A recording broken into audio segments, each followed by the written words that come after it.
आज मैं आपके लिए बाखर खाने की बहुत ही ज़बरदस्ती रेसिपी लेके आई हूँ। जिस तरह हम बचपन में खाते थे सेम वैसे ही रेसिपी आपके साथ शेयर करने जा रही हूँ। और इस वीडियो में आपको जो है वो पफ पेस्ट्री का डो किस तरह से बना के तैयार करते हैं सारी डिटेल जो है इस रेसिपी में मैं आपके साथ शेयर करूँगी। तो चैनल को सब्सक्राइब कर दे, वीडियो को लाइक कर दे। तो चलिए फिर बनाना स्टार्ट कर लेते हैं। बिस्मिल्लाहिर्रहमानिर्रहीम। सबसे पहले यहाँ पे मैंने बाउल में ऐड कर देना है हाफ कप के करीब नीम गर्म पानी। यहाँ पे मैंने लिया है, बहुत ज़्यादा गर्म पानी नहीं यूज़ करना। और 1 चम्मच जो है यहाँ पे मैंने चीनी का शामिल कर दिया है और हाफ़ टेबल स्पून यहाँ पे नमक ऐड कर देंगे। और थोड़ा सा यहाँ पे मैंने कलर के लिए जो है येलो फूड कलर शामिल कर दिया है। और उसके बाद जो है यहाँ पे हम ऐड करेंगे 2 से 3 टेबल स्पून के करीब ऑयल। तो इस तरह से सारी चीज़ों को हमने अच्छे से मिक्स कर लेना है और चीनी को हमने अच्छे से जो है वो पानी में डिज़ोल्व कर लेना है। तो चीनी जो यहाँ पे मैंने यूज़ की थी वो पाउडर फॉर्म में नहीं थी, तो इसलिए हमने इसको बहुत अच्छे से जो है वो पानी के अंदर डिज़ोल्व करना है। उसके बाद जो है यहाँ पे हम बाकी की चीज़ें ऐड करेंगे। तो बहुत ही कम इंग्रेडिएंट्स के साथ ये रेसिपी बनके तैयार हो जाती है। तो यहाँ पे अब मैंने ऐड कर देना है मैदा। तो 1.5 कप मैंने टोटल इस रेसिपी के लिए जो है वो मैदा यूज़ किया था।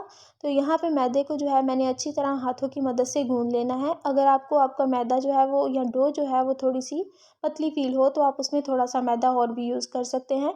तो यहाँ पे देख लें, हाथों की मदद से मैं इसको मुसलसल इस तरह से गूँथ रही हूँ और हमने इसका जो है वो एक सॉफ्ट सा डो बना के तैयार करना है। और थोड़ा सा इसको हम काउंटर पे इस तरह से मसल लेंगे। इसको मसलना बहुत ज़रूरी है, इससे हमारी बाकरखानी बहुत ही अच्छी बन के तैयार होगी। अब हम इसको बॉल में रखेंगे और थोड़ी देर इसको सेट करने के लिए छोड़ देंगे। उतनी देर अब यहाँ पे हम एक लोई सी बना के तैयार कर लेते हैं। तो उसके लिए यहाँ पे मैंने एक अलग बाउल में ले लिया है 2 कप के करीब मैदा। और इसमें मैं ऐड करूँगी यहाँ पे 1/4 कप घी। और घी को जो है मैंने मेल्ट करके थोड़ी देर के लिए फ्रिज में रख दिया था। और उसके बाद जो है अब यहाँ पे मैं इसमें ऐड कर दूँगी। इसको जो है वो हम लेयर्स बनाने में यूज़ करेंगे। इससे बहुत अच्छी और बहुत ही खस्ता बाकरखानी बन के तैयार होगी। तो यहाँ पे इन सारी चीज़ों को हमने मिक्स कर लेना है। आपने घी का ही यूज़ करना है, ऑयल का आपने बिल्कुल भी यूज़ नहीं करना। तो ये मिक्सचर हमारा बिल्कुल तैयार है, इसको अब हम साइड पे रखते हैं। अब डो को देख लेते हैं। डो हमारी बहुत अच्छे से सेट हो चुकी हुई है। तो इसको हम बॉल से बाहर निकालते हैं और इसको इस तरह से थोड़ा सा हम जो है वो मसल लेंगे। उसके बाद हम इसका पेड़ा बना के तैयार कर लेंगे और अच्छी सी हमने एक बड़ी सी इसकी जो है वो रोटी बेल के तैयार कर लेनी है। ये जिस तरह से हम नॉर्मल रोटी बेलते हैं ना, उस तरह की रोटी हम बेल के तैयार करेंगे, लेकिन ये थोड़ी सी साइज़ में बड़ी होगी। तो इस तरह से देख लिया, मैंने इसको अच्छे से बेल लिया है। अब जो मिक्सचर हमने घी और मैदे का बनाया था उसको इस तरह से हम सारे रोटी के ऊपर जो है वो हर किनारे पे अच्छे से स्प्रेड कर देंगे। याद रहे, कोई भी किनारा जो है वो आपका घी के बगैर नहीं रहना चाहिए। अच्छी तरह हर साइड को जो है वो आपने ग्रीस करना है।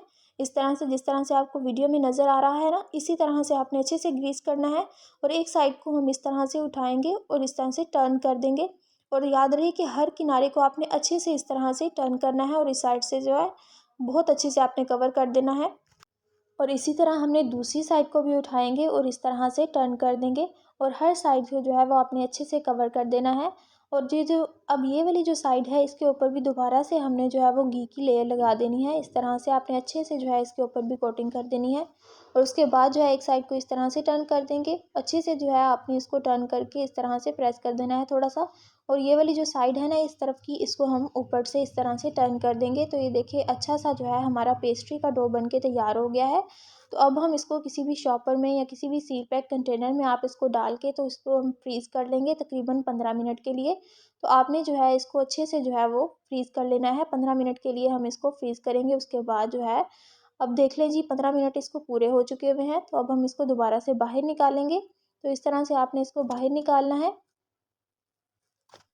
और थोड़ा सा हम मैदा डस्ट करेंगे। और इसको जो है वो थोड़ा सा हाथों की मदद से प्रेस करने के बाद बेलन से हमने इसको फिर दोबारा से जो है बड़ी रोटी की फॉर्म में बेल लेना है।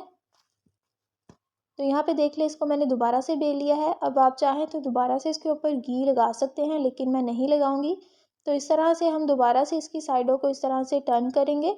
एक साइड को पहले टर्न करेंगे, उसके बाद दूसरी साइड को टर्न करेंगे। तो ये प्रोसेस आपने तकरीबन 3 दफ़ा लाजमी करना है। तो उसके बाद जो है वो आपकी पफ पेस्ट्री बहुत ही अच्छी बन के तैयार होगी। तो यहाँ पे देख ले, इसको इस तरह से टर्न करके दोबारा से जो है इसको शॉपर में हम डालेंगे। और अच्छे से जो है इसको हमने इस तरह से शॉपर में डालने के बाद दोबारा इसको हमने 10 से 15 मिनट के लिए फ्रिज में रख देना है। तो यहाँ पे अब लास्ट टाइम जो है मैंने इसको फ्रीज़र से निकाला था। तो यहाँ पे देख लिया, अब अच्छे से जो है हमारा डो बिल्कुल अच्छे से सेट हो चुका हुआ है। तो ये प्रोसेस मैंने 3 दफ़ा किया था। और उसके बाद दोबारा से मैंने इसको बेला है और सेंटर से इसको हम इस तरह से नाइफ़ की मदद से कट कर लेंगे।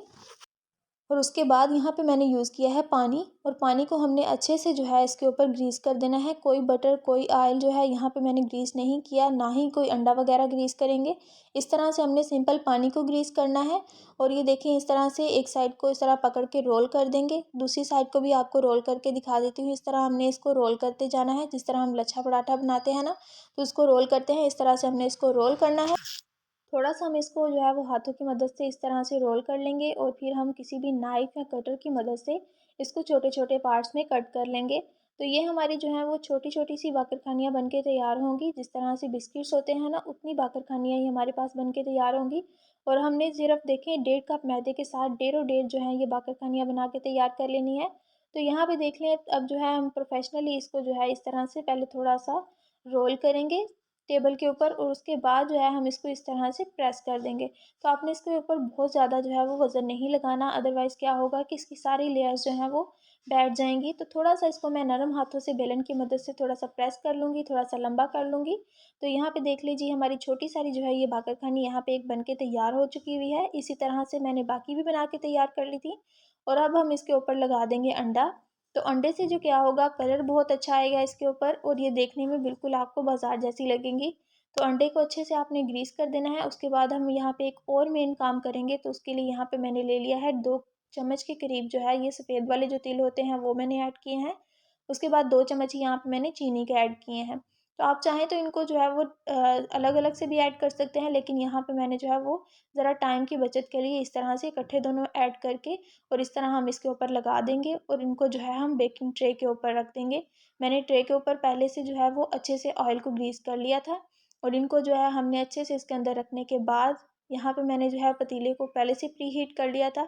इसके अंदर हम इसको रख देंगे और अच्छे से इसको कवर कर देंगे। 40 मिनट के बाद जो है हमारी ज़बरदस्त ये पफ पेस्ट्रीज़ जो हैं वो अच्छे से बेक हो जाएंगी। तो यहाँ पे देख लीजिए हमारी कितनी ज़्यादा डेरों डेर जो हैं ये पफ पेस्ट्रीज़, बाकरखानियाँ, जो भी आप इनको कह लें, बहुत ही ज़्यादा खस्ता ये बन के तैयार होती हैं और मुंह में घुल जाने वाली हैं। तो उम्मीद करती हूँ कि आपको रेसिपी अच्छी लगी होगी। तो चैनल को सब्सक्राइब कर दें और मुझे ज़रूर फीडबैक दें। अल्लाह हाफ़िज़।